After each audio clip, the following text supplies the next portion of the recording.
Hi അസ്സലാമു അലൈക്കും. Welcome back to our channel. ഇന്ന് മുട്ടപ്പാലയുടെ റെസിപ്പിയുമായിട്ടാണ് വന്നിട്ടുള്ളത്. എപ്പോഴും നമ്മൾ പഞ്ചസാര വെച്ചിട്ടാണ് മുട്ടപ്പാലയുടെയൊക്കെ ഉണ്ടാക്കാറ്. ഞാൻ ശർക്കര വെച്ചിട്ടാണ് ഉണ്ടാക്കുന്നത്. അതിന് വേണ്ടുന്ന സാധനങ്ങൾ മൈദ, വെള്ളം, ഉപ്പ് ഇവ ചേർത്തിട്ട് നല്ലപോലെ മിക്സ് ചെയ്തെടുക്കുക. നല്ലപോലെ കട്ട കെട്ടാതെ തന്നെ തരിയൊന്നുമില്ലാതെ നല്ലപോലെ ഉടച്ചെടുത്ത് നല്ല പേസ്റ്റ് രൂപത്താക്കി അത്യാവശ്യം ലൂസിൽ മൈദ ആക്കി വെക്കണം.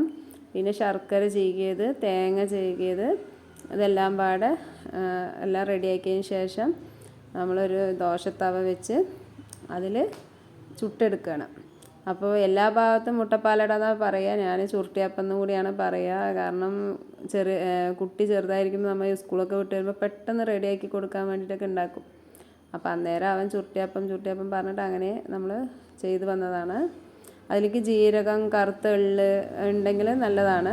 കറുത്ത എള്ള് ഉണ്ടെങ്കിൽ ഇടാം. അതുമാതിരി മുട്ടപ്പാലടയ്ക്ക് മുട്ട തന്നെ വേണമെന്നില്ല. മൈദയിൽ ഉണ്ടാക്കണേ മുട്ടൻ്റെ ആവശ്യമൊന്നും വരുന്നില്ല. മുട്ട ഉണ്ടായിരുന്നില്ല, അപ്പം ഞാൻ ഇട്ടില്ല. അപ്പോൾ എന്നാലും പെട്ടെന്ന് സ്കൂൾ വിട്ട് വരുമ്പോഴൊക്കെ ഒരു സ്നാക്സ് ആക്കിയിട്ട് പെട്ടെന്ന് ഉണ്ടാക്കി കൊടുക്കാൻ പറ്റും. എല്ലാവരും ട്രൈ ചെയ്യണം. പിന്നെ മുട്ട ഇല്ലെങ്കിലും നമുക്ക് കുഴപ്പമില്ല. പിന്നെ പഞ്ചസാര തന്നെ വേണമെന്നില്ല, ശർക്കര യൂസ് ചെയ്യാം. അങ്ങനെയൊക്കെ ആക്കിയിട്ട് വേഗം കൊടുക്കുക. അപ്പോൾ നോമ്പ് ഭാഗമായപ്പോൾ നോമ്പിന് സൈഡ് ഡിഷായിട്ട് ഉണ്ടാക്കിയതാണ്. വേറെയും പലഹാരത്തിൻ്റെ ഒപ്പം കുട്ടികൾക്കൊരു മധുരമൊക്കെ നല്ലതല്ലേ എന്ന് പറഞ്ഞിട്ട് ഉണ്ടാക്കിയതാണ്.